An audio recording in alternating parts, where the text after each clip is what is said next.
ইসকনের কাজ হলো কোমলমতি মুসলমানের যুবতী মেয়েদেরকে প্রেমের ফাঁদে ফেলে চরিত্র লুটে তাকে ছুঁড়ে ফেলে দেওয়া। ওদের এই কাজগুলোর সঙ্গে বাংলাদেশের বড় একজন অ্যাডভোকেট জড়িত, যিনি আইনের ধারায় ফেলে কোর্টের মাধ্যমে হিন্দু মুসলমানের বিবাহ পড়ায়। ইতপূর্বে এরকম ঘটনা অনেক ঘটেছে, এগুলোর নজির এই দেশে আছে।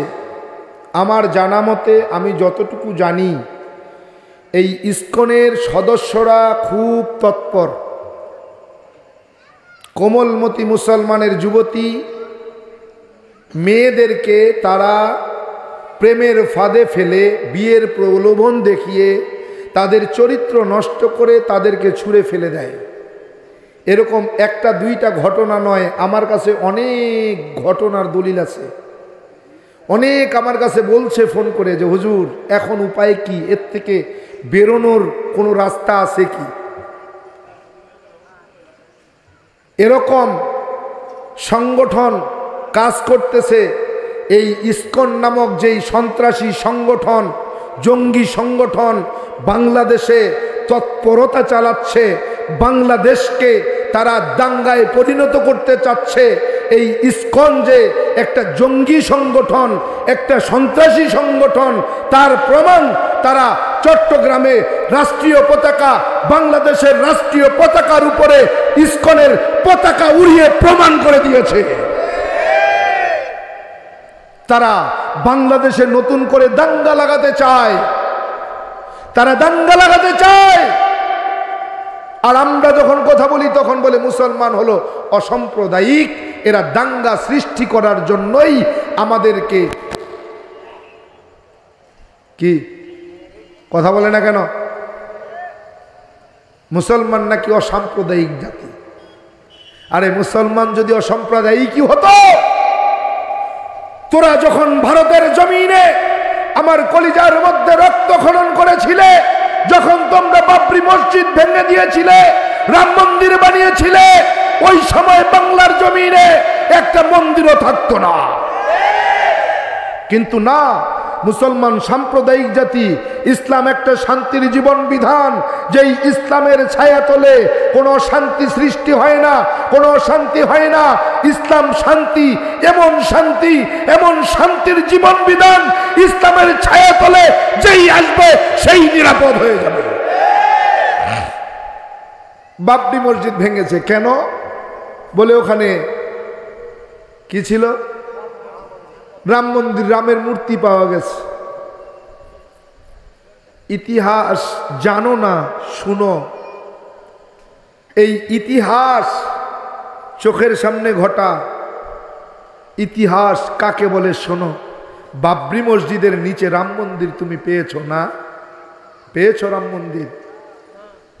বাবরি মসজিদ স্থাপিত হয়েছে 1524 খ্রিস্টাব্দে। কত? 1500। ভালো করে মেমোরির মধ্যে গেঁথে নেন বাবরি মসজিদের ইতিহাস। বাবরি মসজিদ স্থাপিত হয়েছে 1524 খ্রিস্টাব্দে। বাল্মীকি মুনি রামায়ণ লিখেছে। এখনো ভগবান রামচন্দ্রের জন্ম হয়নি, মন্দির তো পরের কথা। ভগবান রামচন্দ্রের এখনো জন্ম হয়নি। বাল্মীকি মুনি রামায়ণ লিখেছে 1577 খ্রিস্টাব্দে। কতদিন? বাবরি মসজিদের আগে না পরে? বাবরি মসজিদের আগে না পরে? বাবরি মসজিদ স্থাপিত হলো 1524-এ, আর রামায়ণ লিখা হলো 1577-এ। তার মানে এখানে এখনো কতদিন গ্যাপ? এখনো ভগবানের জন্ম হয়নি। এরপরে ভগবানের জন্ম। অথচ তারা বলল কি, বাবরি মসজিদের নিচে রাম মন্দির পাওয়া গেছে। বাবরি মসজিদ তোমার ভগবানের সৃষ্টিরও, ভগবানের জন্মেরও প্রায় 50 বছর আগে। প্রায় 50 বছর আগে। তুমি 50 বছর আগের বাবরি মসজিদের নিচে রাম মন্দির পেলে। এই রাম মন্দিরটা কে রেখেছিল? তোমার বাপ। এই রাম মন্দির কে রেখেছিল? তোমার বাপ। তুমি রাম মন্দির দেখিয়ে বাবরি মসজিদ ভেঙে রাম মন্দির বানিয়ে মুসলমানের কলিজায় রক্ত খনন করেছ। পৃথিবীর মুসলমান তোমাকে ক্ষমা করেনি। অপেক্ষা করো, আজ পর্যন্ত পৃথিবীর জমিনে যারাই ইসলামের বিরোধিতা করেছে, ইসলামের ক্ষতি করেছে, ইসলামকে নিয়ে খেলেছে, তারা কেউ ভালো নেই, তোমারও ভালো থাকবে না। অপেক্ষা করো, তোমার ধ্বংস অনিবার্য। এটা পৃথিবীর মুসলমান দেখবে তোমার ধ্বংসলীলা কেমনে তোমার ধ্বংস হয়েছে। এই ধ্বংসটাও কলঙ্কিত ইতিহাস হয়ে থাকবে ইনশাআল্লাহ। মুসলমানের তুমি দয়া দেখেছ, মুসলমানের হুঙ্কার তুমি দেখনি, মুসলমানের হুঙ্কার তুমি শোনোনি। অপেক্ষা করো, রাজা লক্ষণ সেন যেমন 17 জন সৈন্যের নারে তাকবীর আল্লাহু আকবারের ধ্বনি শুনে রাজপ্রাসাদের পিছনের দরজা দিয়ে পালিয়েছে, তোমার পালানোর জন্য পিছনের দরজাও থাকবে না। তুমি যে কোন রাস্তা দিয়ে পালিয়ে যাবে তা তুমি নিজেও জানো না। অপেক্ষা করো। বাংলার মুসলমান যদি সাম্প্রদায়িক না হতো, তুমি যেই দিন বাবরি মসজিদ ভেঙেছিলে সেই দিন বাংলার মুসলমান ওই ঢাকার ঢাকেশ্বরী মন্দির ভেঙে ফেলত। কিন্তু না, ইসলাম তো অসাম্প্রদায়িক জীবন বিধান নয়। ইসলাম তো, মুসলমান তো অসাম্প্রদায়িক জাতি নয়। মুসলমান তো সাম্প্রদায়িক দাঙ্গা চায় না। মুসলমান চায় শান্তি। একত্রে আপনি হিন্দু হতে পারেন, আপনি খ্রিস্টান হতে পারেন, আপনি বৌদ্ধ হতে পারেন, আমি মুসলমান, আপনারা আমরা একই বাবা মায়ের সন্তান, আমরা ভাই ভাই। কিন্তু আপনি চান দাঙ্গা লাগিয়ে এই বাংলাদেশটাকে পৃথিবীর জমিনে একটা খারাপ রাষ্ট্র, নিকৃষ্ট রাষ্ট্র পরিণত করতে। না, বাংলার মুসলমান সজাগ আছে। তুমি চাইলে পারবে না, চাইলেই তুমি পারবে না ইনশাআল্লাহ। বাংলার মুসলমান সজাগ আছে, সতর্ক আছে, যে কোনো মূল্যে এটাকে প্রতিহত করবে। এজন্য আজকে এই মাহফিল থেকে উদাত্ত আহ্বান জানাবো, অন্তর্বর্তীকালীন সরকারের মাধ্যমে বাংলাদেশ থেকে ইসকন নামক জঙ্গি সংগঠনকে নিষিদ্ধ ঘোষণা করতে হবে।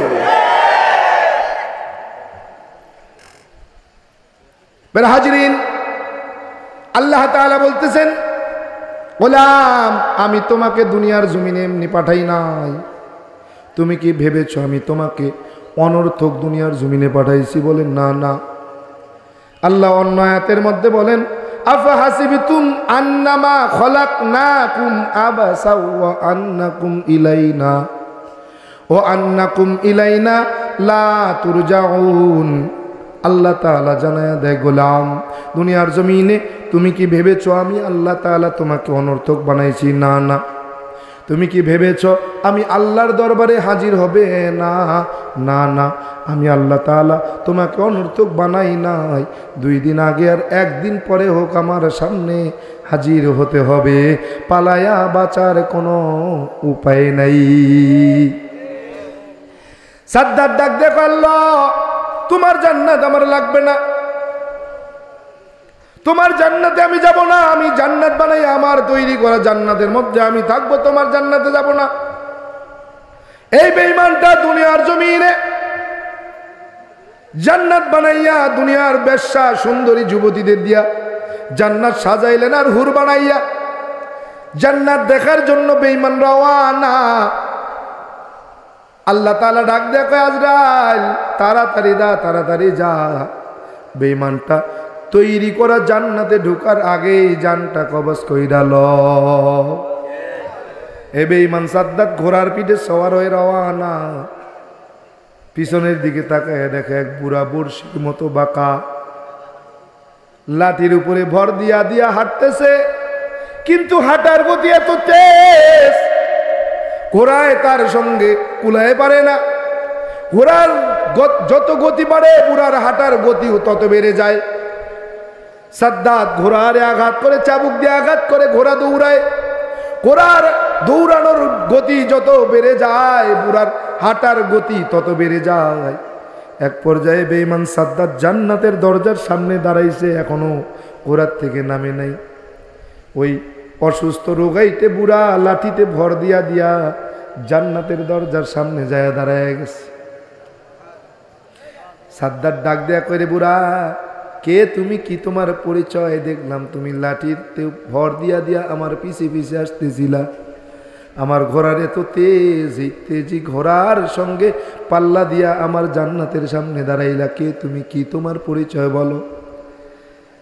আজরাইল ডাক দেয়া কয়, সাদ্দাত তেমন কোনো পরিচয় আমার দেওয়ার মতো নাই, তবে একটা পরিচয় আছে, আমি আল্লাহ পাকের ফেরেশতা গোলাম, আমার নাম আজরাইল।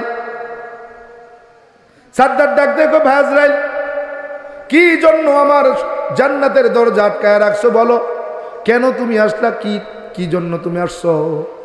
সাদ্দাত বলতেছে, আজরাইল ডাক দেয়া বলে, সাদ্দাত রে, আমার তো এরকম ঘুরে বেড়ানোর মতো কোনো সুযোগ নাই, সময় নাই, তবে আমি যদি কারো সামনে একবার দাঁড়ায়া যাই, জান কবজ করা ছাড়া আমার আর অন্য কোনো কাজ নাই।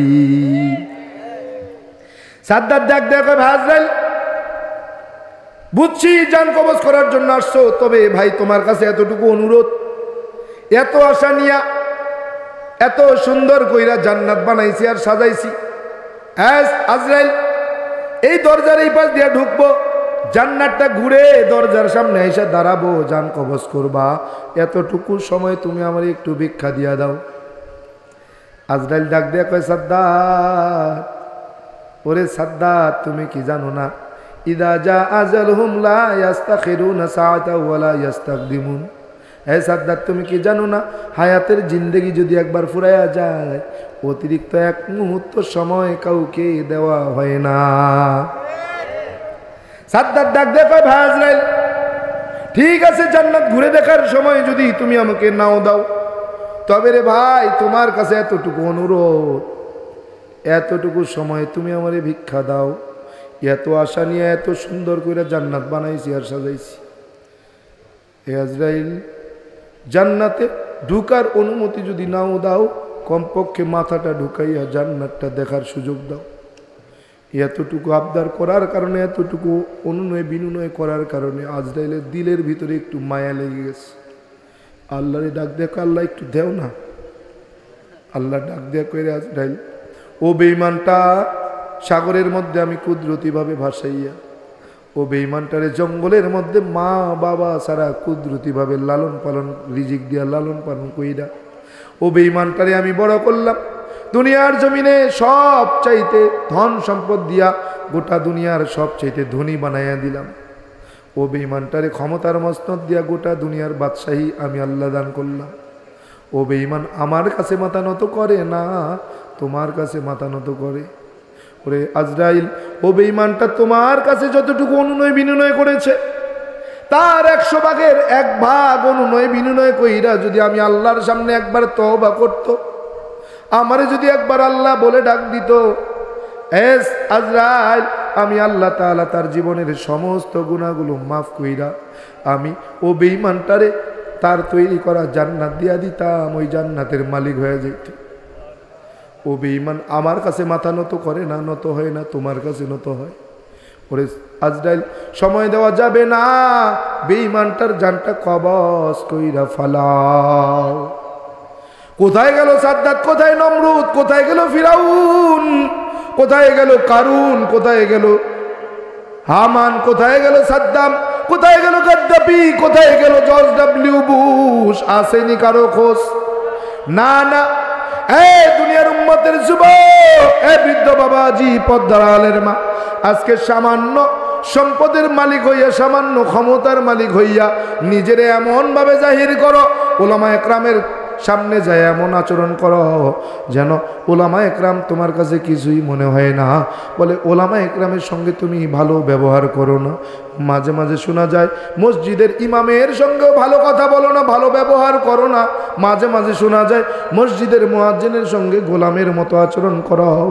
এই টাকার গরম, ক্ষমতার বাহাদুরি কয়দিন আজ আছে কালকে থাকবে না। যশোরের টাকা হলো, ক্ষমতা হলো, ভাই কিসের এত টাকার গরম, ক্ষমতার গরম? খোঁজ নিয়ে দেখো তোমার টাকার গরম, ক্ষমতার গরম খুলনা জেলা শহরে গেলে ঠিকবে না। আয় খুলনার জমিনের টাকাওয়ালা ক্ষমতাওয়ালা ভাই, কিসের এত টাকার গরম ক্ষমতার গরম? খোঁজ নিয়ে দেখো তোমার টাকার গরম ক্ষমতার গরম ঢাকার জমিনে গেলে টিকবে না। ঢাকার জমিনের টাকাওয়ালা ক্ষমতাওয়ালা ভাই, কিসের এত টাকার গরম ক্ষমতার গরম? খোঁজ নিয়ে দেখো তোমার টাকার গরম ক্ষমতার গরম ইন্ডিয়ার জমিনে গেলে টিকবে না। ও ইন্ডিয়ার জমিনের টাকাওয়ালা ক্ষমতাওয়ালা ভাই, কিসের এত টাকার গরম ক্ষমতার গরম? খোঁজ নিয়ে দেখো তোমার টাকার গরম ক্ষমতার গরম আমেরিকার রাশিয়ার জমিনে গেলে টিকবে না। ওরে আমেরিকার রাশিয়ার জমিনের টাকাওয়ালা ক্ষমতাওয়ালা ভাই, কিসের এত টাকার গরম ক্ষমতার গরম? খোঁজ নিয়ে দেখো তোমার টাকার গরম ক্ষমতার গরম রব্বে কারিমের সামনে গেলে টিকবে না। কোটি টাকার মালিক দেখো অভাব হয় না দূর, কোটি টাকার মালিক দেখো অভাব হয় না দূর, গরিব ঘুমায় আরাম করে মনটা বাহাদুর। ফিরআউনের লাশটা দেখো মিশর জাদু ঘরে, খায় না মাটি পোকা মাছি সবাই ঘৃণা করে। হৃদয়ে তাকি বেজার নম্রতা সদা, রহমত আসিবে সেথা প্রভুর ওয়াদা। বড়র বড়াই থাকলে দিলে রহমত আসবে না, নিজেকে নিজে ছোট মনে করিও সদা। উঁচু জমিন থেকে পানি নিচু জমিনে যায়, তেমনি খোদা রহমত আসে নম্রতার হৃদয়। ভোগবিলাসের বাড়ি গাড়ি পরে রবে সব, ভোগবিলাসের বাড়ি গাড়ি পরে রবে সব। থাকতে সময় স্মরণ করো আল্লাহ আমার রব, থাকতে সময় স্মরণ করো আল্লাহ আমার রব। আমাদের রব কে? চিৎকার দিয়া বলেন আমাদের রব কে? ইন্নাল্লাযীনা ক্বালু রাব্বুনাল্লাহ, ইন্নাল্লাযীনা ক্বালু রাব্বুনাল্লাহ থুম্মা ইসতাকামু ফালা খাউফুন আলাইহিম ওয়ালা হুম ইয়াহজানুন। ফি কালামে জিন্দা কুরআনে হাকিম, হিকমতে উলায়া জালস্ত কদিম। জামিউল আলমে ফিল কুরআনে হাকিম, তাকাসুরাত আনহু আফহামুর রিজালিন। আমাদের রব কে? তত্র কামহ কশুক একত্ব মনুপশ্চাৎ। হিন্দুরা তাদের ধর্মগ্রন্থের মধ্যে জানায়া দেয়, ও দুনিয়ার হিন্দু মানুষ শুনে নাও, দুনিয়ার জমিনে যদি তুমি শান্তি পেতে চাও তত্র কামহ, আর তত্র কামহ কশুক, আর পরকালের জিন্দেগিতে যদি মুক্তি পেতে চাও 12 মাসে 13 জন খোদা, 33 কোটি দেবদেবী তুলসীর গাছের তলায় 64 কোটি ভগবান সার, একত্ব মনুপশ্চাৎ সৃষ্টিকর্তা এক আল্লাহকে মানো। সৃষ্টিকর্তা কয়জন? 12 মাসে 13 জন, 33 কোটি দেবদেবী, তুলসীর গাছের তলায় 64 কোটি ভগবান। না না না, সৃষ্টিকর্তা কয়জন? ইন্নাল্লাযীনা ক্বালু রাব্বুনাল্লাহ, নিশ্চয় যারা আমি আল্লাহকে রব বলে মেনে নিতে পারবে। সুম্মা ইসতাকামু ফালা খাউফুন, দুনিয়ার জমিনে তার না আছে কোনো ভয়, ওয়ালা হুম ইয়াহজানুন, আর হাসরের ময়দানে আখিরাতে না আছে তার কোনো চিন্তা। হিন্দুরাও বলে দুনিয়াতে শান্তি আর পরকালে মুক্তি পাওয়ার একটাই রাস্তা, 12 মাসে 13 জন নয়, 33 কোটি দেবদেবী নয়, তুলসীর গাছের তলায় 64 কোটি ভগবান নয়, সৃষ্টিকর্তা এক আল্লাহকে মেনে নাও। সৃষ্টিকর্তা কয়জন? একমে বা দ্বিতীয়ম। সৃষ্টিকর্তা কয়জন? একম এবং অদ্বৈতম। সৃষ্টিকর্তা কয়জন? একম ব্রহ্মা দৈত্য নাস্তি নহিনা নাস্তি কিঞ্চন। বলে সৃষ্টিকর্তা একম এবার দ্বিতীয়ম, বলে আমি সৃষ্টিকর্তা এক অদ্বিতীয়। একম এবম অদ্বৈতম, বলে আমি সৃষ্টিকর্তা কারো মুখাপেক্ষী নই, বরং সমস্ত সৃষ্টি জগৎ আমার মুখাপেক্ষী। একম ব্রহ্মা দৈত্য নাস্তি নহিনা নাস্তি কিঞ্চন, বলে আমি সৃষ্টিকর্তা, খাই না ঘুমাই না, স্ত্রীও নাই সন্তানও নাই। আল্লাহ তাআলা জানায়া দেন, কুল হে নবী জানায়া দেন, বলে দেন, হু আল্লাহু আহাদ, আমি আল্লাহ এক অদ্বিতীয়। আল্লাহু সামাদ, আমি কারো মুখাপেক্ষী নই, বরং সমস্ত সৃষ্টি জগৎ আমার মুখাপেক্ষী। লাম ইয়ালিদ ওয়ালাম ইউলাদ, আমি জন্ম দেই নাই, জন্মগ্রহণও করি নাই। ওয়ালাম ইয়াকুল্লাহু কুফুয়ান আহাদ, আমি খাই না ঘুমাই না, স্ত্রীও নাই সন্তানও নাই। ঠিক কি না? এরে গোলাম, এমনি এমনি মুসলমান হই নাই রে। মুসলমান হয়েছি এমনি এমনি হই নাই। বাপসো গরুর গোশত খাওয়ার লোভে বোধহয় মুসলমান? না না না না না, গরুর গোশত খাওয়ার জন্য এখন মুসলমান হওয়ার প্রয়োজন হয় না। বাংলাদেশের অনেক দাদা কাকা জেঠারা গোপনে গোপনে গরুর গোশত খায়। ঠাকুরগাঁয়ের প্রসিদ্ধ ব্রাহ্মণ পরিবারে জন্ম আমার। 12 মাসে 13 পূজা, 33 কোটি দেবদেবী, তুলসীর গাছের তলায় 64 কোটি ভগবান। সংস্কৃত ভাষার উপরে পাণ্ডিত্য নিয়ে, ডিগ্রি নিয়ে, গবেষণা কইরা, ডক্টরেট কইরা, বেদ পুরাণ রামায়ণ মহাভারত জেন্দা বেস্তা স্মৃতি শ্রুতি মনুসংহিতা শ্রীমৎ ভাগবত গীতা রাজভোগ খালি ভোগ ছাড়াও অসংখ্য কিতাবাদি গবেষণা কইরা 44,441 খানা মন্ত্র পড়ে দেখলাম, তার ভিতরে 30,000 মন্ত্র শুধু মুসলমানের গুণগান। এই 30,000 মন্ত্র কোরআনে কারিমে 30 পারা 114টি সূরা, 6,666 মতান্তরে 6,236 আয়াতের সঙ্গে হুবহু মিল পাওয়া যায়। কোরআনে কারিমের প্রত্যেকটি আয়াতে কারিমার সাথে কয়েক শত মন্ত্র পাঠ করে শোনানো যায়। প্রত্যেকটা মন্ত্রের কিতাবের নাম, অধ্যায় নম্বর, শ্লোক নম্বরও বলা যায়। এমনি এমনি মুসলমান কিন্তু হই নাই, যাই না বুঝা শুই না, যাচাই বাছাই কইরা তারপরে মুসলমান। এ পর্যন্ত আমি গুনাহগারের হাত দিয়া 2 শতাধিক অমুসলিম কালেমা পড়ে মুসলমান হয়েছে। এমনি এমনি হয়েছে বলে না না, যাই না শুই না, যাচাই বাছাই কইরা মুসলমান হয়েছে। কি ঠিক কি না? আরে অপেক্ষা করতে থাকেন, যা শুরু করছে আপনাকে পণ্ডিত পুরোহিতরা, শেষ পর্যন্ত কি হিন্দু খুঁজে পাওয়া যাবে কি না আশঙ্কা হচ্ছে। এক পণ্ডিত গোপালগঞ্জের মধ্যে এসে কীর্তনের ময়দানে বলতেছে, সঞ্জয় বাবু, দুনিয়াতে যেমন শান্তি নাই, স্বর্গের মধ্যেও শান্তি নাই।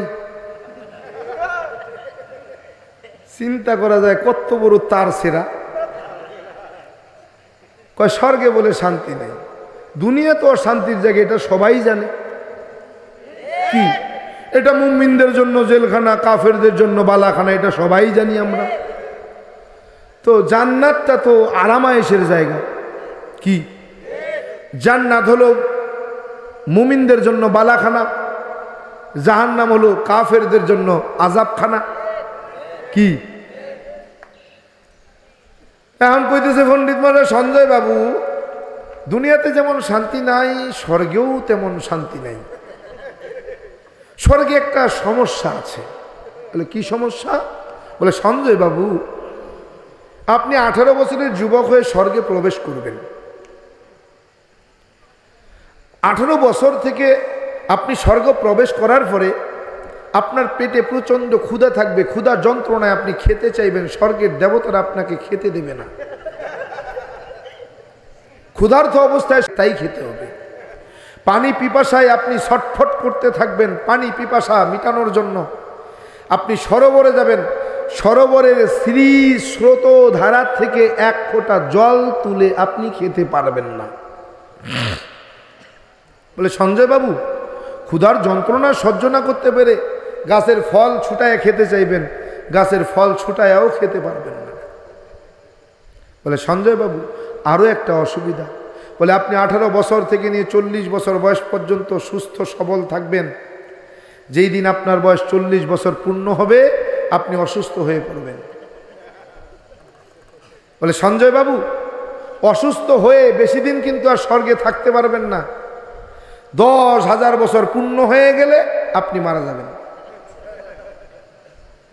মারা গেলে কিন্তু আর স্বর্গে থাকতে পারবেন না, যেই পথে স্বর্গে প্রবেশ করেছেন ওই পথে আবার দুনিয়াতে আসতে হবে।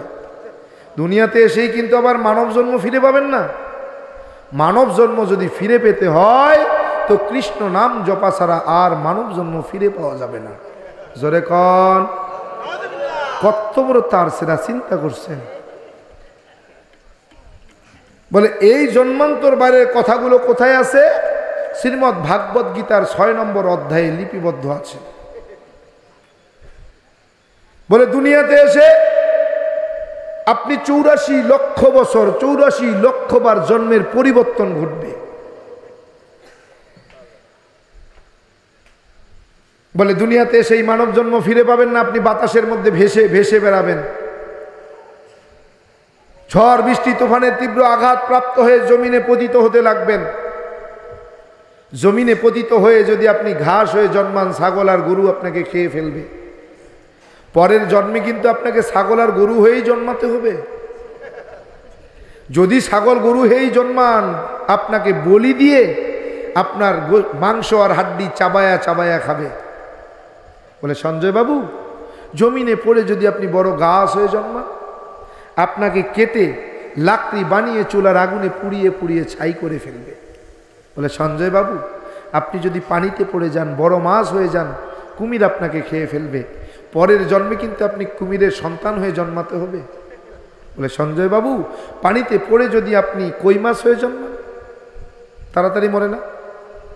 কই মাছ তাড়াতাড়ি মরে।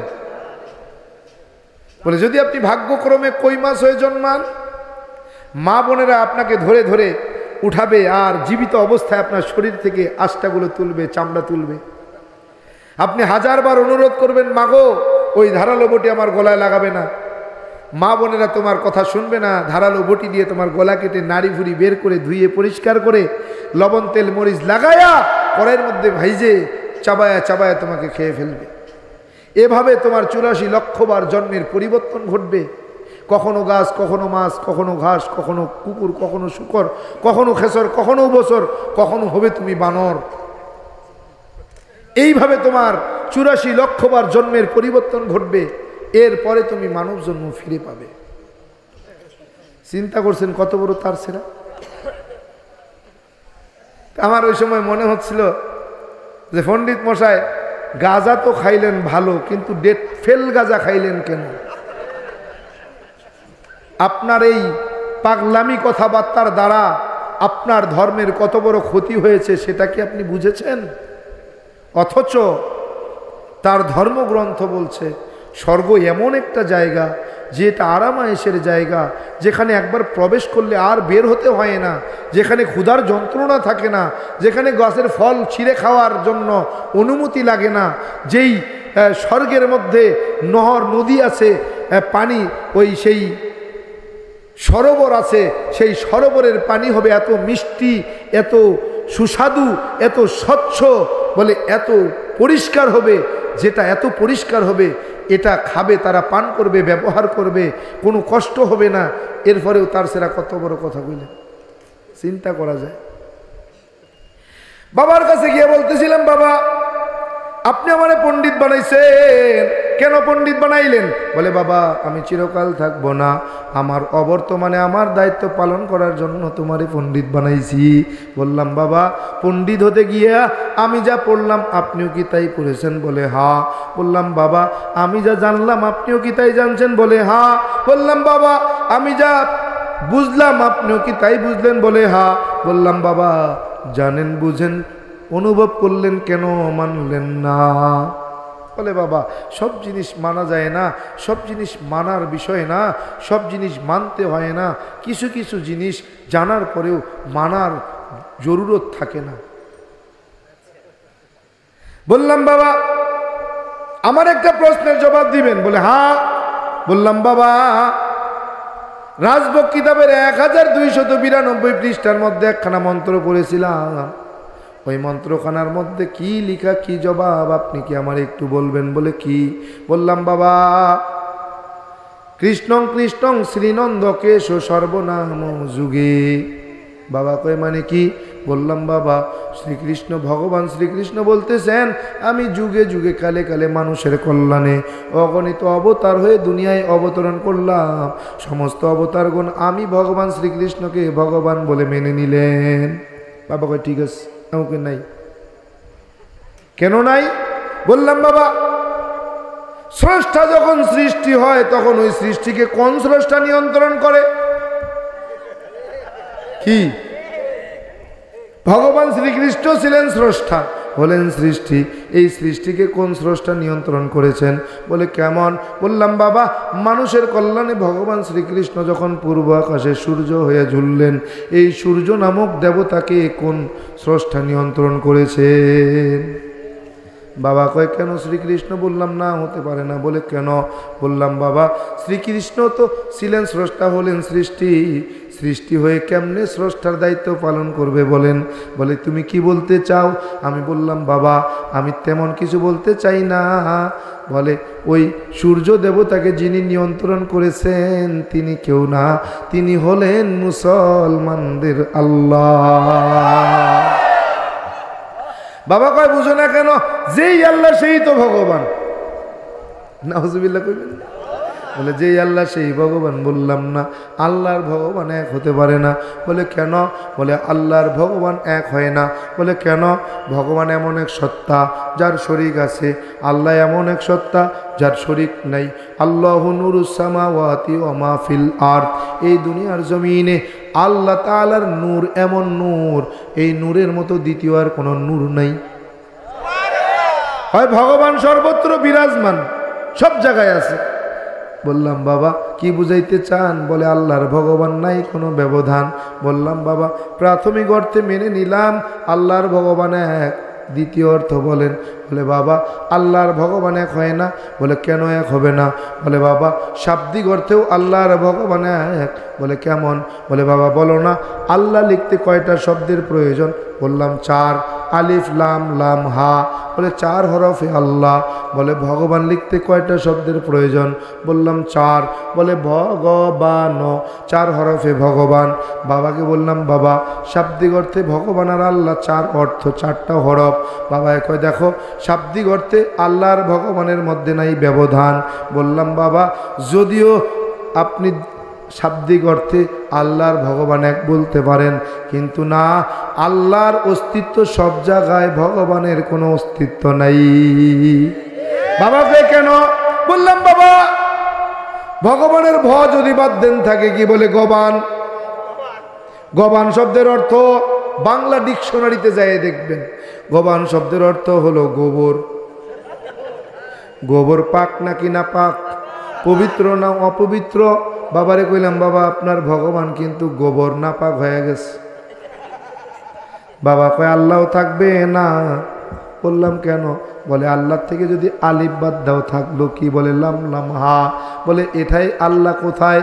বলে লাম লাম হার ভিতরেও আল্লাহ আছে নাকি নাই? লিল্লাহি মা ফিস সামাওয়াতি ওয়া মা ফিল আরদ। আল্লাহু আকবার। আল্লাহ আছে না নাই? বাবা কয় কি রে খোকা কি বুঝাইতে চাও? বললাম বাবা গবানের গবাদ দেন থাকবে কি? বলে বান। বান শব্দের অর্থ বলেন। বলে ডিকশনারি খোলেন, বাংলা ডিকশনারির মধ্যে 2টা অর্থ বান শব্দের অর্থ। 1 নম্বরে হলো বন্যা, 2 নম্বরে গাভীর ওলান। বললাম বাবা আপনার ভগবান কিন্তু গাভীর ওলান। বলে আল্লাহ নেই। বলে কেমন? বলে লাম লাম হাত থেকে লাম বাদ দাও থাকে কি? বলে লাম হা। এইবার আল্লাহরে কেমনে প্রমাণ করবা? বলে লাম আর ভিতরেও আল্লাহ আছে নাকি নাই? লাহু মা ফিস সামাওয়াতি ওয়া মা ফিল আরদ। আল্লাহু আকবার। আল্লাহ আছে না নাই? বললাম বাবা বানের বাদ দেন থাকলো কি? বলে ন। ন শব্দের অর্থ বাংলা ডিকশনারি খোলেন, ন শব্দের অর্থ 2টা। বলে 1 নম্বরে আমরা যখন গ্রামের ভাষায় গণনা করি 5 6 7 8 9 10, 1 নম্বরে গণনার নয়, 2 নম্বরে নাই। তার মানে ভগবানের কোনো অস্তিত্ব নাই, আল্লাহর অস্তিত্ব সব জায়গায়। বলে কোথায়? বলে লাম যদি বাদ দিয়ে থাকলো কি? বলে হার ভিতরে কোথায়? আল্লাহ আছে না নাই? ওয়াল্লাহুল্লাযী লা ইলাহা ইল্লাহু, আল্লাহু আকবার। আল্লাহ আছে না নাই? আল্লাহ এখনো আছে। বাবা কই কি বলতে চাও? বললাম বাবা কিছুই বলতে চাই না, জানার জন্য আসছি, জানতে চাই। বাবা কই কি জানতে চাও? বললাম বাবা আল্লাহর ভগবান এক নয়। বলে কেন কেন আল্লাহর ভগবান এক নয়? আল্লাহর ভগবান এক। বললাম না, জায়গা কালপাত্র ভেবে ভগবানের হয় পরিবর্তন, জায়গা কালপাত্র ভেবে আল্লাহর নাই কোনো পরিবর্তন। বাবা কয় মানে কি? বললাম বাবা বাংলাদেশের বাঙালি মাতৃভাষা বাংলা, বাংলা ভাষায় কথা বলি। বাংলাদেশের হিন্দুরা যখন তাদের স্রষ্টাকে ডাক দেয়, সৃষ্টিকর্তাকে ডাকে, কি বলে ডাকে? ভগবান। বললাম বাবা ইন্ডিয়ার জমিনে মাতৃভাষা হিন্দি, হিন্দিতে কথা বলে, ওই ইন্ডিয়ার জমিনের হিন্দুরা যখন হিন্দিতে তাদের স্রষ্টাকে ডাকে, কি বলে ডাকে? বলে ঈশ্বর। বললাম বাবা আমেরিকার জমিনে যেই হিন্দুরা বসবাস করে মাতৃভাষা ইংরেজি, ইংরেজিতে কথা বলে, আমেরিকার হিন্দুরা যখন তাদের সৃষ্টিকর্তাকে ডাকে কি বলে ডাকে? বলে গড। বললাম বাবা বাংলাদেশের ভগবান, ইন্ডিয়ায় গেলে ঈশ্বর, আমেরিকায় গেলে হয় গড, জায়গা কালপাত্র ভেবে হয় পরিবর্তন, তার নাম হলো ভগবান। কিন্তু আল্লাহ এমন এক সত্তা যার নাই কোনো পরিবর্তন।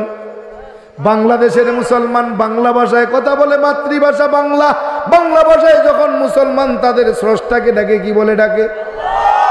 ইন্ডিয়ার জমিনের মুসলমান হিন্দিতে কথা বলে, মাতৃভাষা হিন্দি, হিন্দিতে যখন তারা স্রষ্টাকে ডাকে কি বলে ডাকে? আমেরিকার জমিনে ইংলিশে ডাকে, মাতৃভাষা ইংরেজি, ইংরেজি ভাষায় কথা বলে আমেরিকার মুসলমানগুলো ইংরেজিতে যখন তার সৃষ্টিকর্তাকে ডাকে কি বলে ডাকে? তার মানে পৃথিবীর 200-র অধিক দেশ, এমন একটা দেশ নাই যেখানে আল্লাহকে অন্য নামে ডাকে। পৃথিবীর 200 দেশের মধ্যে এমন কোনো দেশ নাই যেখানে আল্লাহকে আলাদা নামে ডাকে।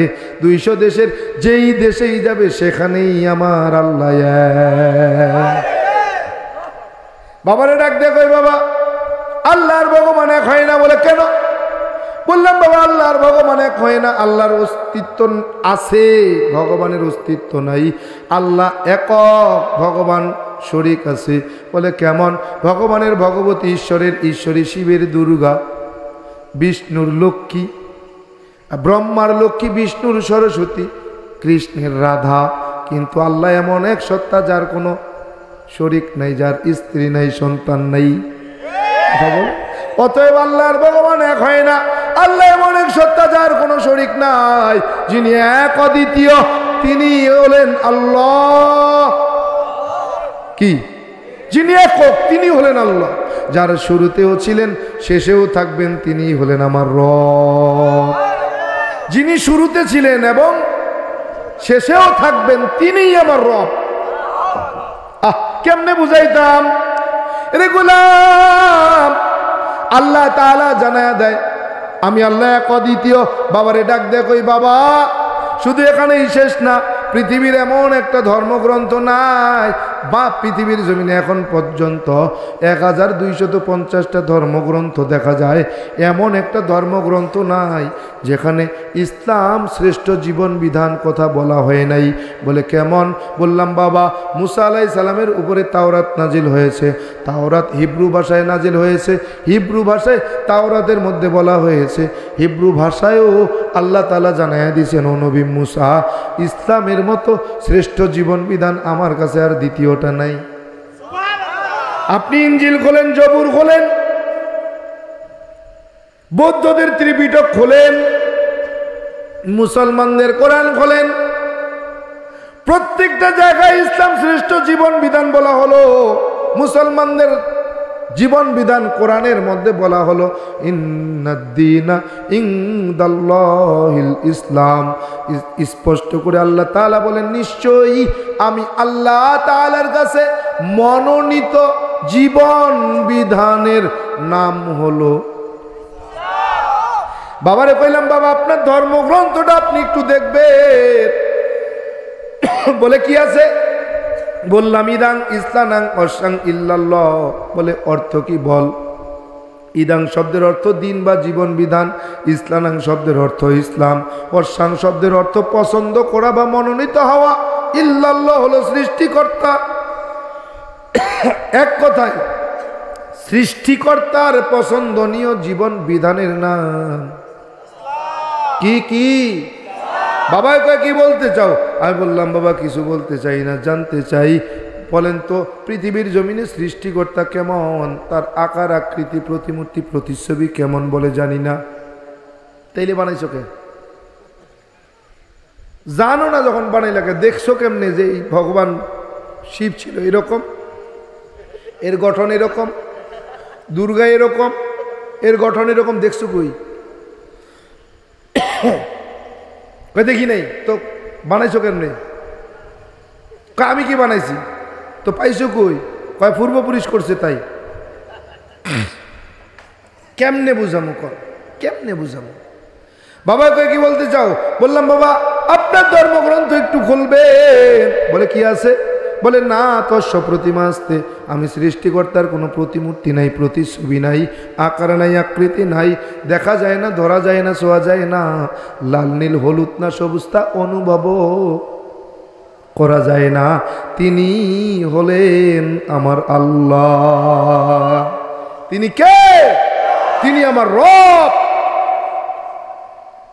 কিন্তু এত বুঝানোর পরেও ওই সেই 7 খণ্ড রামায়ণ পড়ে সকালে ওটা কয় সীতা কার বাপ। এ গল্প জানেন?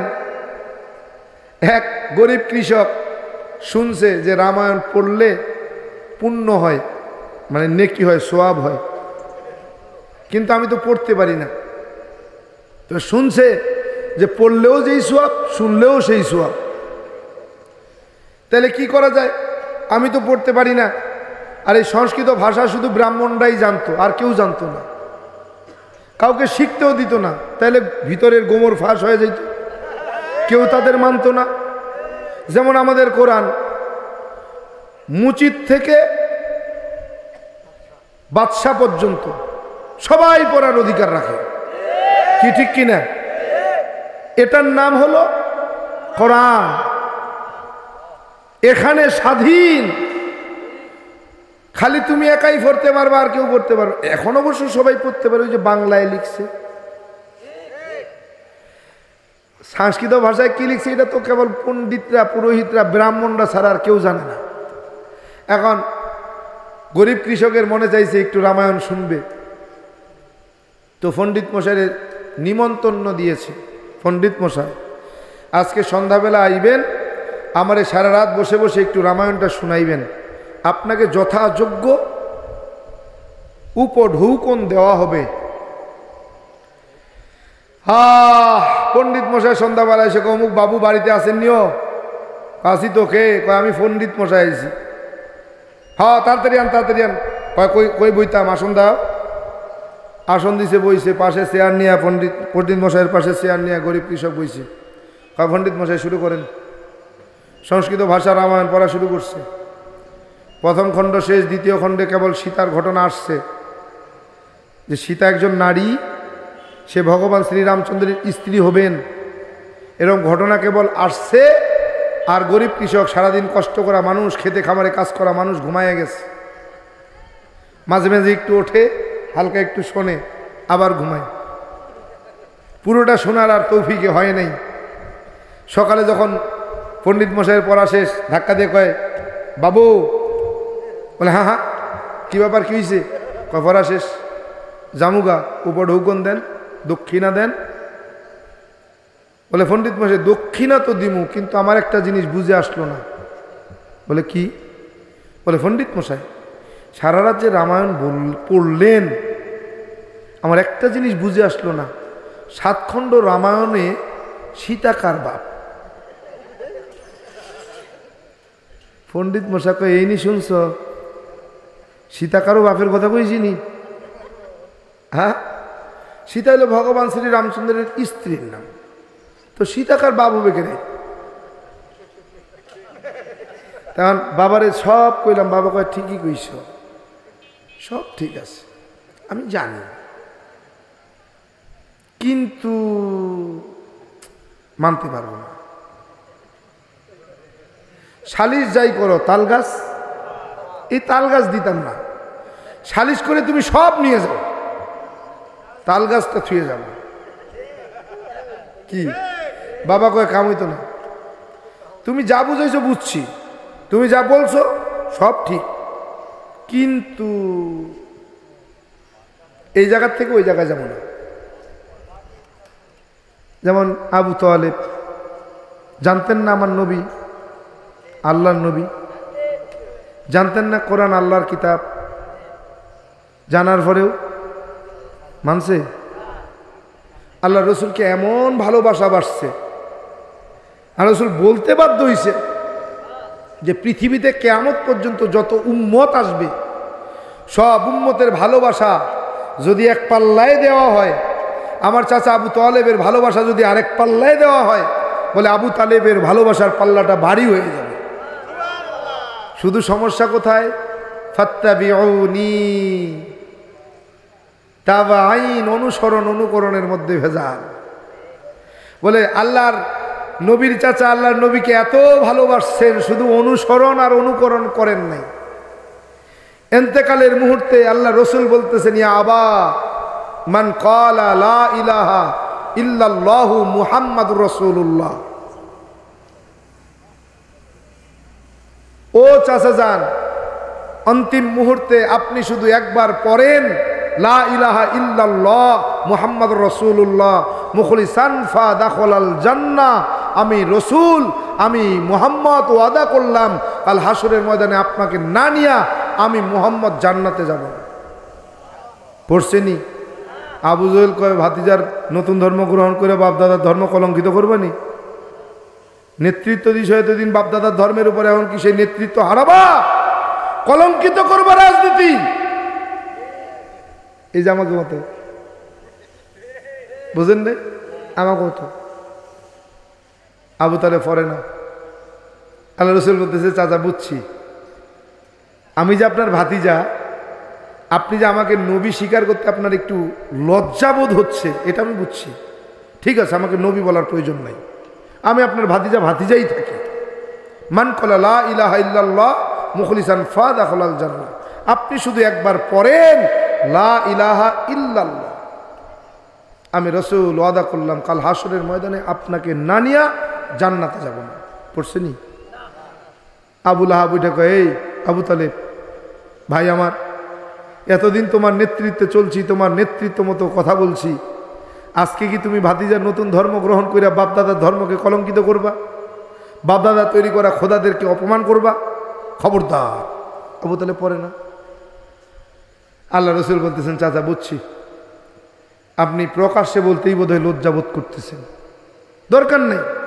আমার রসুল কান মুখের কাছে লাগাই দিয়ে কয়, চাচা যান আমার কানে কানে একটু বলেন, কানে কানে বলেন, কাল হাসরের ময়দানে আপনাকে নিয়েই আমি জান্নাতে যাব। পড়ছেনি?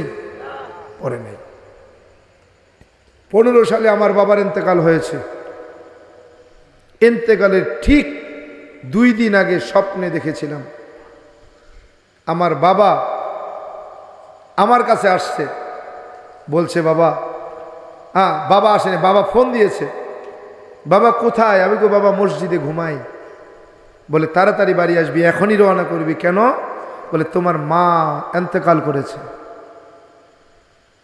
বললাম বাবা তো? বলে বাবা তোমার মায়ের জানাজা পড়াতে হবে। আমি বললাম বাবা? বলে হ্যাঁ, মৃত্যুর আগে তোমার মা কালেমা পড়ে মৃত্যুবরণ করেছে। স্বপ্নে বলছি। তাড়াহুড়া করে সব ফেলে দৌড়ালাম, আমার মায়ের জন্য জানাজা প্রস্তুত। এত মানুষ, এত বড় জানাজা কল্পনা করা যায় না। জানাজার সামনে গিয়ে দাঁড়িয়েছি, কথা বলা শেষ করে জানাজায় নিয়ত করে দাঁড়াবো। বাবা আর ভাইরা বলছে ভাই একটু দাঁড়া, বাবা বলছে বাবা একটু দাঁড়াও। বললাম কি? বাবা বলছে বাবা তোমার মায়ের জানাজা তুমি পড়বা, আমরা কি তোমার মায়ের জানাজায় শরীক হতে পারবো না? আমি বললাম বাবা শরীক তো হতে পারবেন, কিন্তু কিন্তু বাবা বলে, বাবা আমরা সিদ্ধান্ত নিয়েছি, আমরা বাপ ছেলে সিদ্ধান্ত নিয়েছি, আমরাও সবার সামনে কালেমা পড়ে মুসলমান হয়ে তোমার মায়ের জানাজায় শরীক হতে যাই। এর 2 দিন পরেই বাবার ইন্তেকাল হয়েছে। আমি নিজেই ওই জানাজার সামনে দাঁড়িয়ে কালেমা পড়িয়েছি। আল্লাহ তাআলা জানেন, যদি আল্লাহ তাআলা ওই স্বপ্নের কালেমা গ্রহণকে কবুল করে নেন তো কাল হাসরের ময়দানে আমি আমার বাবাকে নিয়ে জান্নাতে যেতে পারবো। আর যদি স্বপ্নটা আল্লাহ কবুল করে না নেন তো আর কিছু করার নাই, যেহেতু বাবা অমুসলিম হিসেবে দুনিয়ার থেকে বিদায় হয়েছেন। এটা হাজিরিন, বাবার ইন্তেকাল হয়েছে 2015-তে, এখনো মা জীবিত আছে। যেই মা স্বপ্নে মারা গিয়েছিলেন কালেমা পড়ে, সেই মা এখনো জীবিত, কালেমা পড়েননি। হাজিরিন, আসলেই হেদায়াত একমাত্র রব্বে কারিমের হাতে। কার হাতে হেদায়াত? কার হাতে? আল্লাহর হাতে। মাইয়াহদি আল্লাহু ফালা মুদিল্লা লাহ। অবশ্যই হেদায়াতের মালিক আল্লাহ। তবে হ্যাঁ হেদায়াত যতক্ষণ পর্যন্ত বান্দা চায় না, রব ততক্ষণ পর্যন্ত হেদায়াত দেয় না। হেদায়াত কি? চাইতে হবে। আপনি নামাজ পড়তে পারেন না, বলে হুজুর পড়বো, পড়ার চেষ্টা করি কিন্তু পারি না।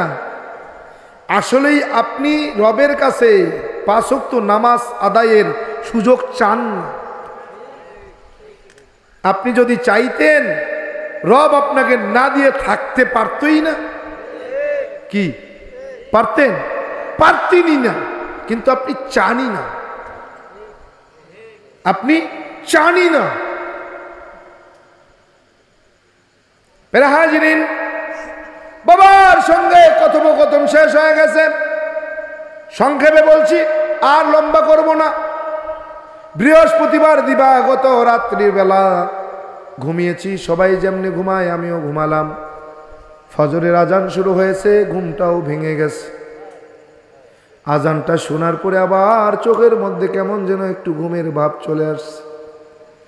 আবার স্বপ্নের মধ্যে তাকায়া দেখি এক আল্লাহর গোলাম আসতেছে, ডাকতেছে, বলে রামচন্দ্র রে, আর কতকাল ঘুমাবি রে ভাই?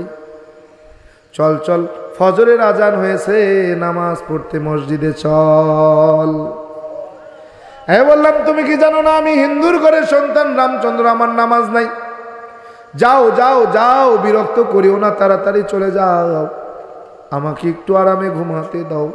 প্রথম ব্যক্তি চলে গেল, দ্বিতীয় ব্যক্তি এসে একইভাবে ডাকলেন, চলে গেলেন। তৃতীয় ব্যক্তি আসলেন, একইভাবে ডাকলেন, চলে গেলেন। চতুর্থ নম্বরের ব্যক্তি আসলেন, বলতেছে রামচন্দ্র চলো, আর কত ঘুমাবা? ফজরের আজান হয়েছে, মসজিদে চলো, নামাজ পড়তে হবে, চলো।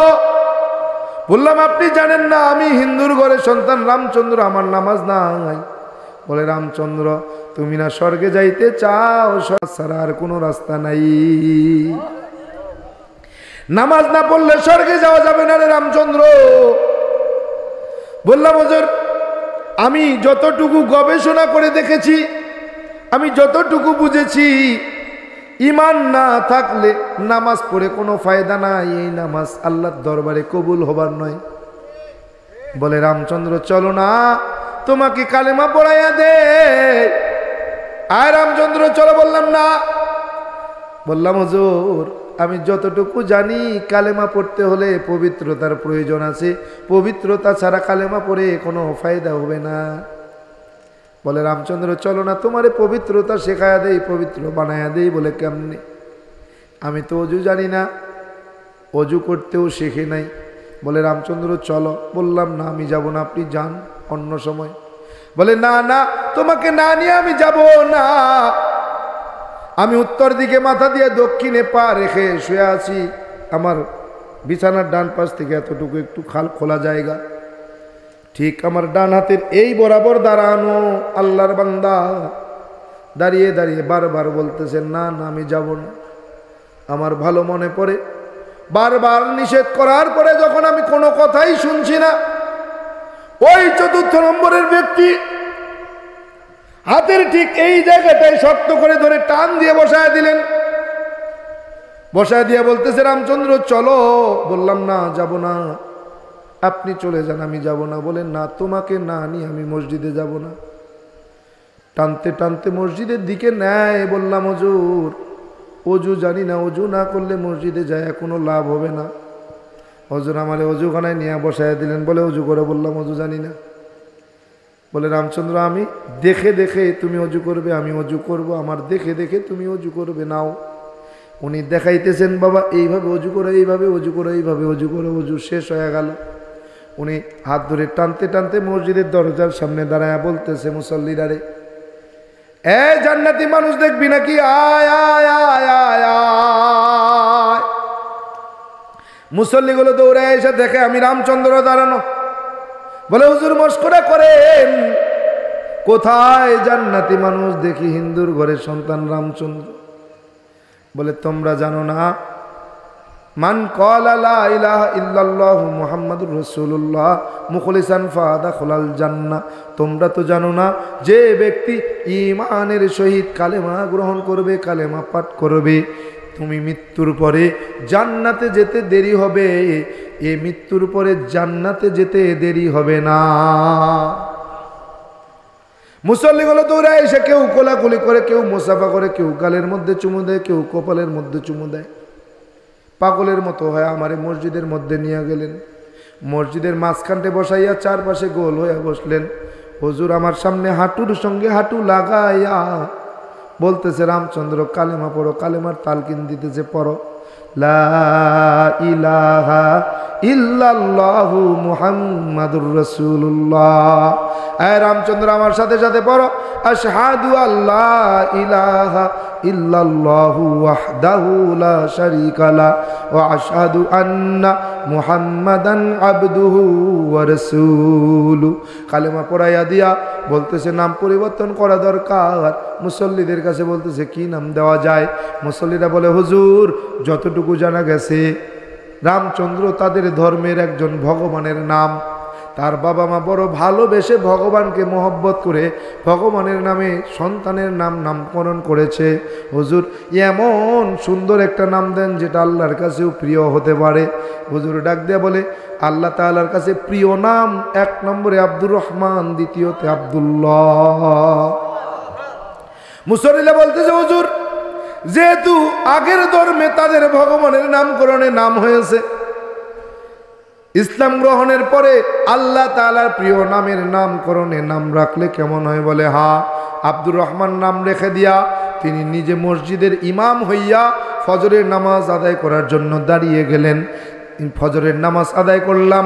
আমার স্মরণে আছে, বাংলাদেশের প্রায় 64 জেলা সফর হয়েছে। এত বড় মসজিদ আমার দু চোখ দিয়া আমি এখনো দেখি নাই। এই মসজিদের মধ্যে ফজরের 2 রাকাত নামাজ আদায় করতে সালাম ফিরালেন যখন, ঘড়ির দিকে তাকায় দেখি 32 মিনিট সময় পার হয়ে গেছে। ফজরের 2 রাকাত নামাজ 32 মিনিট সময় লাগায় পড়ছেন। সালাম ফিরাইলাম, ঘুমটাও ভেঙে গেল। মসজিদের মুয়াজ্জিন তখন মসজিদের মাইকে বলতেছে, ফজরের জামাতের আর মাত্র 10 মিনিট সময় বাকি আছে। চিন্তা করলাম এখনো নামাজ হয় নাই। কে আমারে নিয়া অজু শিখাইয়া কালেমা পড়াইয়া নাম রাখিয়া ইমামতি কইরা আমারে নামাজ আদায় করাইছে? কে রে? আর ঘুম হয় না। প্রত্যেক দিন ঘুম থেকে উঠেই সিগারেটটা জ্বালাই। এই দিন সিগারেটের কথা স্মরণ নাই। আরে কিসে কি হলো? আর ঘুম হয় না। চিন্তা করলাম কি করা যায়। এই স্বপ্নের ব্যাখ্যা কোথার থেকে জানা যায়? পাশেই মসজিদ। দৌড়াইয়া মসজিদের দরজার সামনে দাঁড়ায় রইলাম, কখন ইমাম সাহেব বের হবে তার কাছে জিজ্ঞাসা করব। যখন দাঁড়ায় রইছি, ইমাম সাহেব সালাম ফিরাইয়া মুসল্লিদের দিকে ঘুইরা যখন বসছেন, তাকায় দেখে আমি রামচন্দ্র দরজার সামনে দাঁড়াইয়া। ডাক দিয়া বলতেছে, মুসল্লিরা একটু বসবা, দেখি হিন্দু ছেলেটা কেন আসছে, কি সমস্যা? দৌড়াইয়া এসে কয়, বাজান কোনো বিপদ আপদ বালা মুসিবত কি হয়েছে হয়েছে রে? বলল না। কেন আসছো? বললাম হুজুর একটা স্বপ্নের ব্যাখ্যা জানার জন্য আসছি, স্বপ্নটা দেখছি, এই স্বপ্নের মানে কি, এই স্বপ্নতে কি বুঝায় জানার জন্য আসছি। বলে কি স্বপ্ন?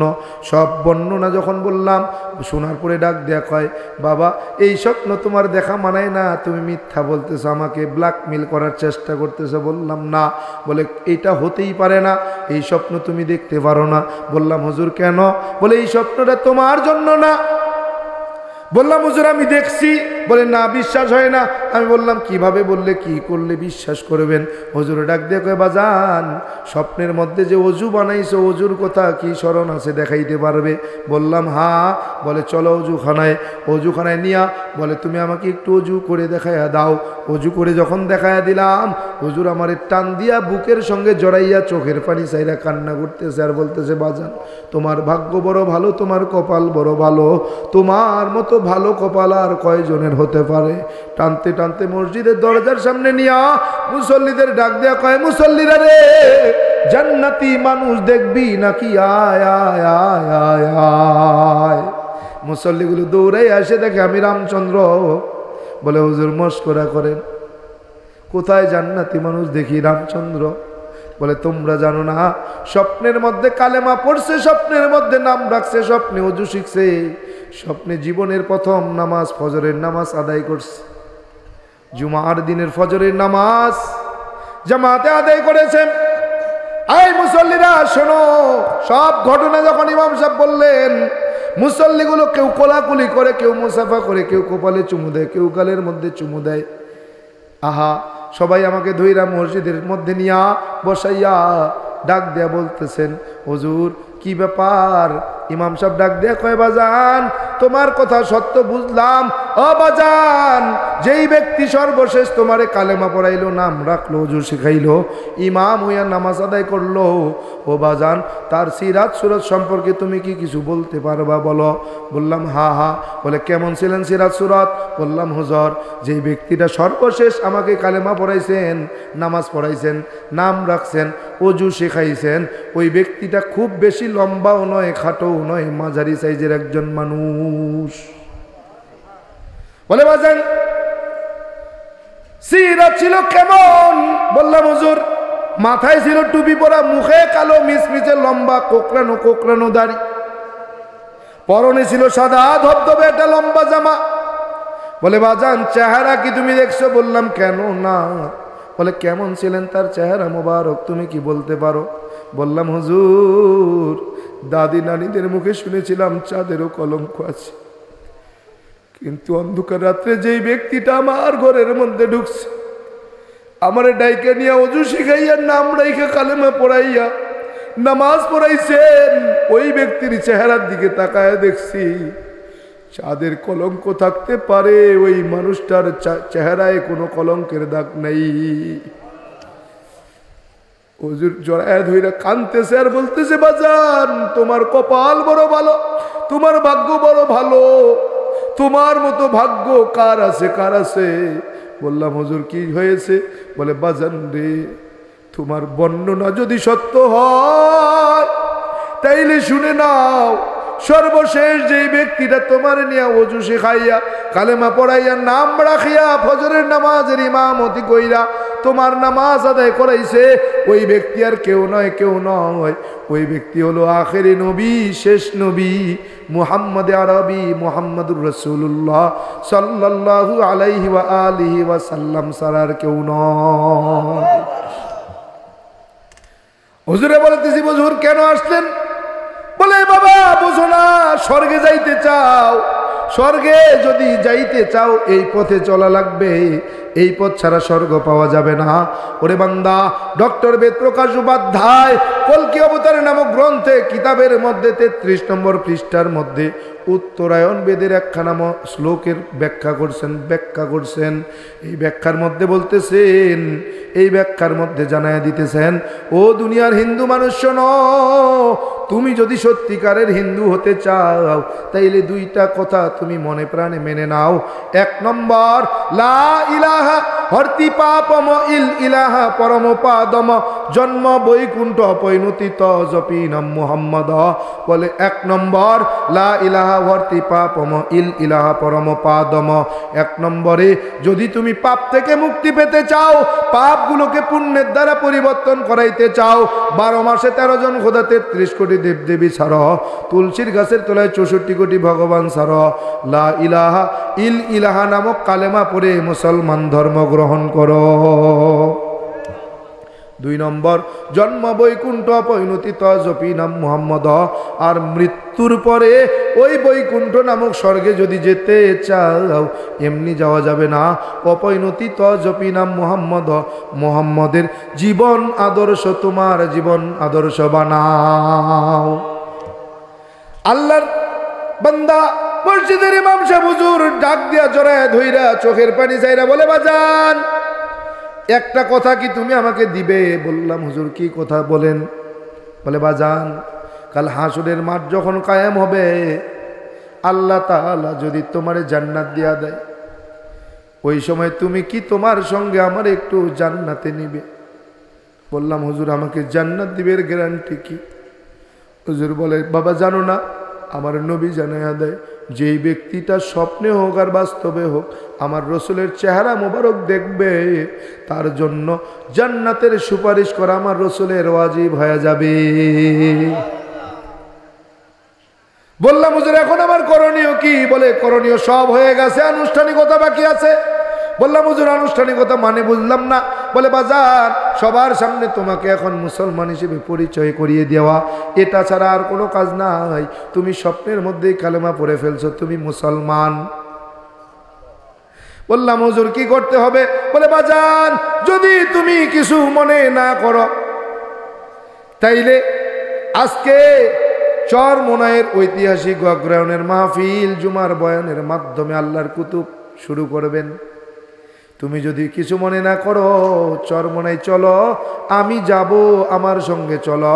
চরমোনাই যাইয়া আল্লাহর কুতুবের হাতে নতুন করে কালেমা পইরা নাম ঘোষণা দিয়া ওখান থেকে দোয়া নিয়ে তারপরে বাড়িতে আসবা। বললাম, হুজুর চলেন। বলে, এমনি যাওয়া যাবে না। বলে, কি করা লাগবে? বলে, তোমার বাবার কাছে একটু ফোন দিতে পারবা? বললাম, হ্যাঁ। বাবার কাছে ফোন ধরাই দিয়া ইমাম সাহেবরে দিলাম। ইমাম সাহেব কয়, কাকা রামচন্দ্র কি আপনার ছেলে? বলে, হ্যাঁ। কি করছে আমার ছেলে? বলে, না কিছু করে না, আপনার ছেলে মুসলমান হতে চায়, আপনার অনুমতি চায়। বাবা কয়, আমার 3 ছেলের মধ্যে সবচাইতে বড় শিক্ষিত, বড় জ্ঞানী, সে বড় পণ্ডিত।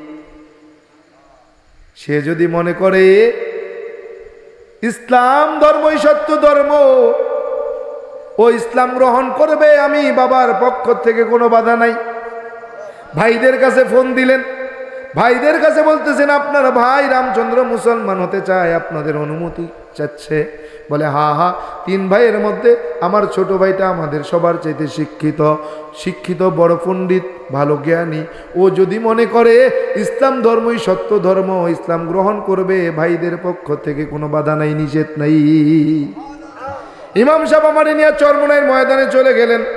চরমোনাইয়ের ময়দানে যাইয়া কেবল হুজুরের বয়ান শেষ হইছে, হুজুর হাত উঠাবে এমন সময় হুজুরের ডান পাশে নিয়ে বসাইয়া দিলেন।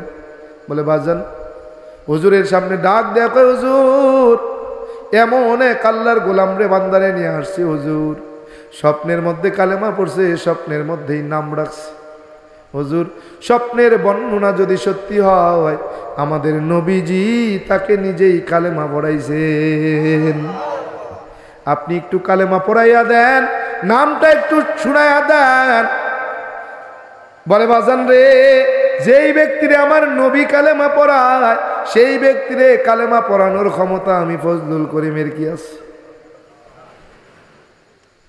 বলে, হুজুর নাম? বলে, যেই ব্যক্তির নাম আমার নবী রাখে, সেই ব্যক্তির নাম পরিবর্তন করার ক্ষমতা আমি ফজলুল করিমের আছে।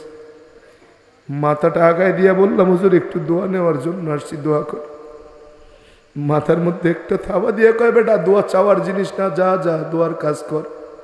দোয়া বেড়া ভাঙ্গা ঢুকবে। বললাম, হুজুর একটু মাইকে যদি ঘোষণা দেন, সবাই আমারে চিনবে। বলে, বেটা তোমারে চিনানোর জিম্মাদার তো আমি ফজলুল করিম না, তোরে চিনাইবে মোর মাওলা। যা চিনানোর মতো কাজ করবি, একটা সময় আসবে তুই কাউরে চেনো না, তোরে সবাই চেনে। আজকে পৃথিবীর জমিনে সবাই আমারে চেনে, কিন্তু আমার কুতুব দেখে যাইতে পারেনি। আজকে যদি আমার কুতুব থাকতেন না জানি কত খুশি। আজকে যদি আমার শায়েখ থাকতেন না জানি কত খুশি হইত।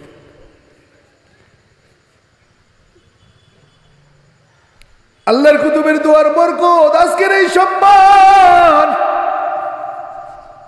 আরে আমার কুতুব কত দোয়া করছেন, কত দোয়া করছেন, কাছে নিয়ে কত মাথায় হাত বুলাইছেন, বাজান কষ্ট পেও না। আরে বাবা মা তো চিরকাল থাকে না, তোমার থাকতেও নাই, টেনশন করিও না, চিন্তা করিও না। তোমার কেউ না থাকলেও তোমার সঙ্গে আমার আল্লাহ আছে। হে বান্দা, ইসলাম গ্রহণের অপরাধে পুলিশের চাকরিও চলে গেল, অসহায়ের মতো হয়ে গেলাম। সবাই আমার দিকে আর চোখে চোখে তাকায়, এখন কি অবস্থা হবে? আরে মাত্র বিয়ে করেছি, 3 মাস হয়েছে, 3 মাস পরে চাকরি চলে গেল। শ্বশুর বাড়িতেও অবহেলিত, এদিকে চাকরি নাই, কিভাবে আমার সংসার চলবে, কিভাবে আমি চলবো? আহারে বিবি, এমন বিবি পাইছি, এমন বিবি আল্লাহ মিলায়া দিছেন। আহা, নামাজের মধ্যে দাঁড়ায় দাঁড়ায় শুধু কান্না, আয় রব আপনি আমাকে এমন একজন স্বামী দিয়েছেন যার অসহায়ত্বের পাশে আমি দাঁড়াতে পেরেছি। ও রব, এমন কষ্ট দিয়েছেন আল্লাহ, আমার স্বামীকে আপনি সবর করার তৌফিক দিয়ে দেন। 5 ওয়াক্ত নামাজের মধ্যে কান্না করতেন। আমি বারবার বলতাম, বিবি কান্না করো কেন, টেনশন কেন করো? বলে স্বামী এত কষ্ট, একটা চা খাওয়ার পয়সা পর্যন্ত আপনার পকেটে নাই, এইভাবে কি মানুষ চলতে পারে? বললাম, বিবিরে তুমি কি বোঝো না? তুমি না আলেমা, তুমি না কোরআন পড়ছো, তুমি নবীর হাদিস পড়ছো, তুমি কি জানো না? তুমি কি জানো না? আমার আল্লাহ তাআলা জানায় দেয়, ফাইন্নামাল উসরি ইউসরা, ইন্নামাল উসরি ইউসরা। অতঃপর কষ্টের পরে, নিশ্চয় কষ্টের পরে সুখ আসবে। ও বিবি, টেনশন কেন করো? এই কষ্টটা হয়তো আমাদের সুখের হাতছানি দিতেছে। এমন একটা সময় আসবে তোমার কোনো কষ্ট থাকবে না রে বিবি। এমন একটা সময় আসবে যে সময় তুমি সুখ স্বাচ্ছন্দ্যে থাকবে। আরে গোলাম, চাকরি চলে গিয়েছে শুধুমাত্র ইসলাম ধর্ম গ্রহণের কারণে।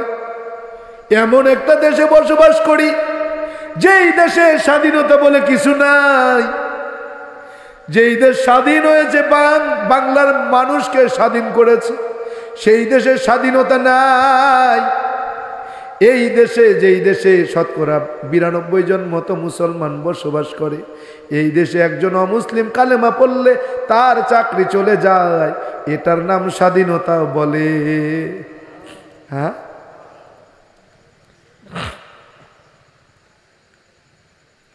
আল্লাহ পাক রব্বুল আলামিন আমাকে হাদায়াত দিয়েছেন। আমার মতো কত মুসলিম আসলো, চলে গেল, কত মুসলিম দেখলাম, কত মুসলিমের জন্য সাহায্য চাইলাম, কই কই এখন তাদের আর খুঁজে পাওয়া যায় না, তারা কোথায় যেন হারিয়ে গেছে। আরে এখন যদি এমন হতো, এই কয়েকদিন আগে অক্টোবর মাসের ঘটনা, ঢাকার আশুলিয়ায় এক মাহফিলে গেছি, যুবকরা এসে বলে, হুজুর একটা ছেলে মুসলমান হতে চায়, কিন্তু শর্ত তাকে একটা থাকার জন্য ঘর করে দেওয়া লাগবে, তার থাকার বাড়িতে একটা কল পুঁতে দেওয়া লাগবে। আমি বললাম কেন? বলে তাইলে সে মুসলমান হবে। আমি বললাম ওরকম মুসলমান আমার ইসলাম চায় না, ইসলাম চায় এমন মুসলমান কিছু থাক আর না থাক, আল্লাহ আল্লাহ রসুলকে মোহব্বত করে ইসলাম গ্রহণ করবে, আর কিছু চাবে না। ও চায় মানে ওর মধ্যে ভেজাল আছে। ওর মধ্যে কি আছে? ভেজাল আছে। ওর মতো মুসলমান ইসলাম আসার দরকার নাই। ও কেন চাবে? ওকে তো আমরা দেব। আমরা যখন তার প্রতি খুশি থাকব তখন আমরাই তো তাকে দেব, সে কেন চাবে? চাওয়ার ভিতরেই ভেজাল। হাজিরিন, 2 শতাধিক অমুসলিমরা কালেমা পড়েছে, অনার্সে পড়ে এরকম ছেলেরাও, বিএ পড়ে এরকম ছেলেরাও, এসএসসিতে পড়ে এরকম ছেলেরাও কালেমা পড়েছে। অধিকাংশ ছাত্রগুলো চরমনাই মাদ্রাসায় এখন লেখাপড়া করতেছে। গেলে দেখবেন আবু বকর আছে, আব্দুল্লাহ আছে। এক আবু বকর, ওই যে চুয়াডাঙ্গা দামোদর আবু বকর, মাওলানা মুফতি আবু বকর রহমতুল্লাহ আলাই ইন্তেকাল করছেন ডেঙ্গু জ্বরে। কেমনে বুঝাবো? পেরা হাজিরিন, এজন্য যেই চরমনের দরবারে আমার পরিবর্তন ঘটেছে, সেই চরমনের একটু গুণগান তো গাওয়াই লাগে। কি? যার নুন খাই তার গুণ তো গাওয়াই লাগে, যার কারণেই আজকে আমাকে চেনে। কি? যেই কারণে আজকে আমার এই পরিচিতি, তো সেখানকার একটু গুণ তো গাইতেই হয়। যেই ডাক্তারের ওষুধ খায়া মানুষ সুস্থ হয়, সেই ডাক্তারের ক্যানভাস তো একটু সেই রোগী করেই। কি? অনেক ডাক্তার দেখছি, ওষুধও খাইছি, সারে না। এখন দেখা হয়েছে ভাই ভাই গল্প করতেছে, ভাই কত ডাক্তার যে দেখাইলাম, কত কবিরাজ দেখলাম, না রে ভাই রোগ পরিবর্তন হয় না। এখন এই ব্যক্তি কইতেছে, কয় ভাই অমুক ডাক্তারের কাছে একটু গেছনি? কয় না তো। কয় একটু যাইয়াই দেখো না, অমুক ডাক্তারের ওষুধ খায় তো আমি সুস্থ হয়েছি, তুমিও সুস্থ হতে পারো। এজন্য আগামী 27-28 নভেম্বর অগ্রহায়ণের ঐতিহাসিক চরমনাইয়ের মাহফিল। কি? অনেক দরবার তো গেলাম আসলাম, একটু দেখার জন্য যাওয়া যাবে না? ইনশাআল্লাহ যাবেনি? যাওয়া যাবে? একটু দেখার জন্য যাব, নিয়ত করতে পারি না আমরা? কারা কারা একটু নিয়ত করতে পারি দেখার জন্য যাব? নারায়ে তাকবীর, নারায়ে তাকবীর। আল্লাহ কবুল করে নেন, হাত নামান। প্রিয় হাজিরিন, আমার মতো জাহান্নামের আসামিকে যদি আমার মালিক রব্বে কারিম হেদায়াত দিয়া আজকে আপনাদের সামনে সম্মানের চেয়ারে বসাইতে পারে, আল্লাহ পাক রব্বুল আলামিন কত দয়ালু, কত দয়ালু, কত দয়ালু। আল্লাহ তাআলা দেওয়ার জন্য বসে আছে, আমরা চাই নিতে পারি না। আল্লাহ পাক রব্বুল আলামিন বলেন, ও বান্দা আমি তো তোমাকে দেওয়ার জন্য বসে আছি, কেন তুমি নিতে পারো না? এরে বান্দা কেন কেন? বলে আল্লাহ বলেন, বান্দা ঠিক মতো গোলামি করলে আমি আল্লাহ তাআলা তার খালি হাতে ফিরাই না। বলে দোয়া করতে দেরি হয়, আমি কবুল করতে দেরি করি না। তবে দোয়া কেন কবুল হয় না? আমার রসুল বলেন, আমরা হালাল খাবার খাই না। হালাল খাবার খাইয়া যদি আল্লাহর দরবারে হাত তুলতাম, হাত তুলতে দেরি হইতো, আল্লাহ কবুল করতে দেরি করতো না। আমি গর্ব করে বলতে পারি, আল্লাহ তাআলা মাফ করে দেন। এ পর্যন্ত আল্লাহ তাআলার কাছে চাইছি, দেয় নাই এমন হয় নাই।